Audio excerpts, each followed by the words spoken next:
papua New Guinea के प्रधानमंत्री हमारे राजदूत से बात कर रहे थे। मेरे लिए वो गुरु हैं, विश्व गुरु।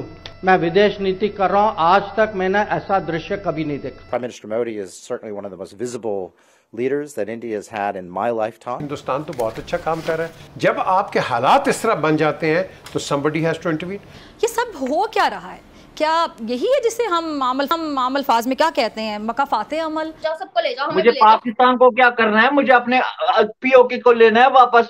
उसके लिए हम दम रखते हैं, हम ले लेंगे, वो देखते जाओ कैसे। अब कश्मीरी अवाम के माइंड से चेंज हो चुके हैं, कश्मीरी अवाम समझ चुकी है हमारी अवाम को वहां पे जुल्म है और हम लाएंगे उसको। अगर पाकिस्तान को बाईपास करके इंडिया अफगानिस्तान भी पहुंच गया, ईरान भी पहुंच गया, सेंट्रल एशिया भी पहुंच गया, तो पाकिस्तान का मुस्लिम कार्ड ज़ाया हो गया, जो कि पाकिस्तान पिछले 75 साल से खेल रहा है। वो सियासी जमात जो अपने दौरे हुकूमत में रोज नया सरप्राइज दिया करती थी, आज उसे भी हर रोज एक से बढ़कर एक सरप्राइज मिल रहा है। हम खबर है फवाद चौधरी का सियासत छोड़ने का ऐलान सामने आया है। पाकिस्तान तहरीक इंसाफ को छोड़ने वालों का सिलसिला जारी है। वो हम एक फ्रेंडली अफगानिस्तान की बजाय अब वो एक एनिमी अफगानिस्तान हमारे सामने आया कि ये ना हो कि यार ईरान 100% इंडिया के इन्फ्लुएंस में आ जाए तो ਅਸੀਂ कितने जावांगे, and we still treat Iran as an enemy country. ये मैं आपको बताऊं, बहुत सारे लोगों को नहीं पता। The Prime Minister is such an incredible man. I feel very lucky to have met him, and I can see that he really cares about the country.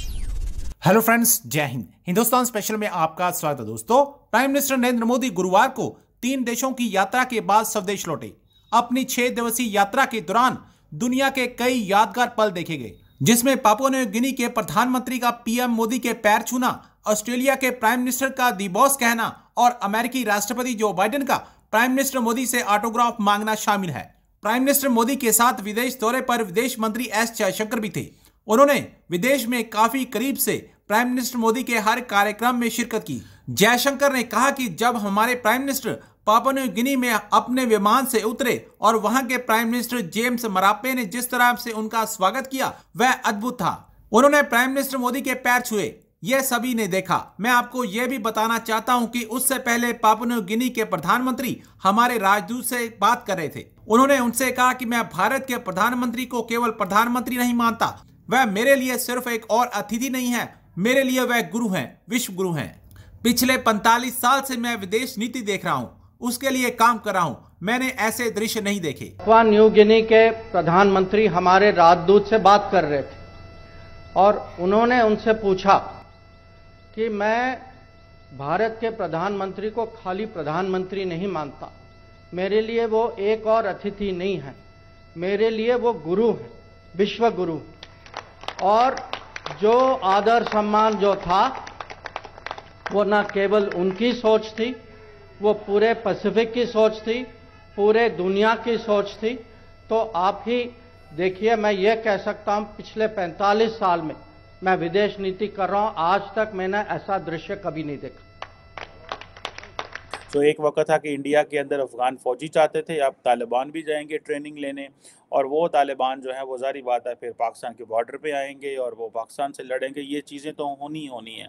इसीलिए पाकिस्तान भी चाहेगा कि जी हम अफगान तालिबान दुनिया इनको रिकगनाइज़ करे, लेकिन जारी बात है पाकिस्तान अकेले नहीं करना चाहता, ताकि हम अफगानिस्तान को ज़्यादा रिस्पॉन्सिबल ठहराएँ। लेकिन जो क्वेश्चन है कि जो चाबहार पोर्ट है, ये इंडिया को इससे बहुत ज़्यादा एडवांटेज है, और जिसे ये कह लें कि इंडिया को इससे काफ़ी एडवांटेज। एक तो इंटरनेशनल नॉर्थ साउथ कॉरिडोर के हवाले से जारी बात है ईरान ने इस पोर्ट को इस्तेमाल करना ही करना है, और दूसरा ये है कि इंडिया एक फैक्टर जो बड़ा डोमिनेंट है, वो कहते हैं जी कि अगर हम चाबहार पोर्ट इस्तेमाल करते हैं तो ये जो आइडिया है कि पाकिस्तान इंडिस्पेंसेबल है, कि पाकिस्तान के बगैर कुछ हो नहीं सकता, या इंडिया जो है वो सेंट्रल एशिया या अफगानिस्तान पाकिस्तान के बगैर नहीं पहुंच सकता, इस आइडिया को हमेशा के लिए आप डिस्कार्ड कर दें। सो इंडिया है ये तकलीफ दे। द क्वेश्चन इज़ कि इंडिया से अगर आप ट्रकों से चीज़ें उतार के जहाज़ों पर ला दें इंडिया में मुंबई पोर्ट से, और वो समंदर में जाएं और फिर ईरान पहुँचें,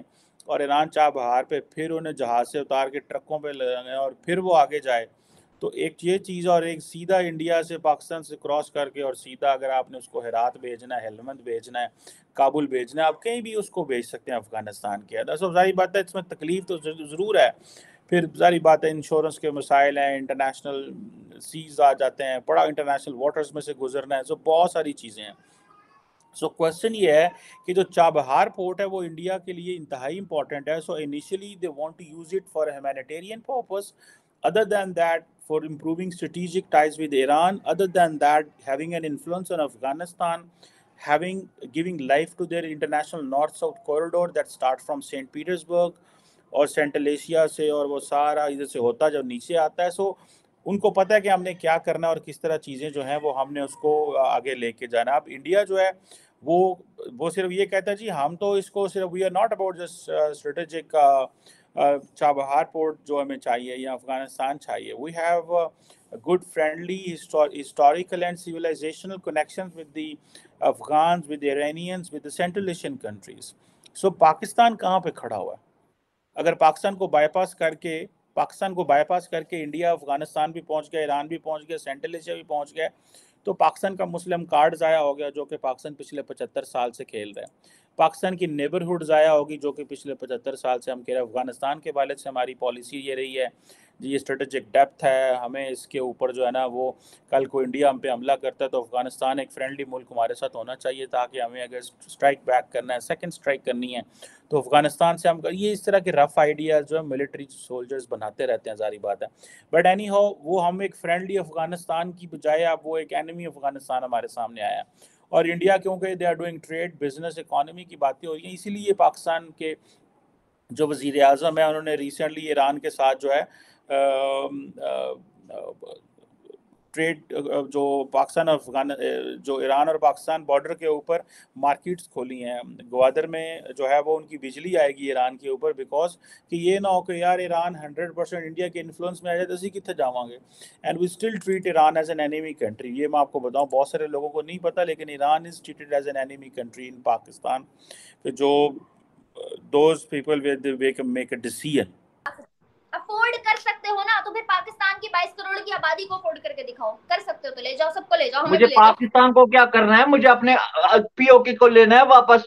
उसके लिए हम दम रखते हैं, हम ले लेंगे वो, देखते जाओ कैसे लेंगे। 75 साल में तो ना दम रखा, अब दम रखते दम अब कश्मीरी अवाम के माइंडसेट चेंज हो चुके हैं। कश्मीरी अवाम समझ चुकी है हमारी अवाम को वहां पे जुल्म है और हम लाएंगे उसको।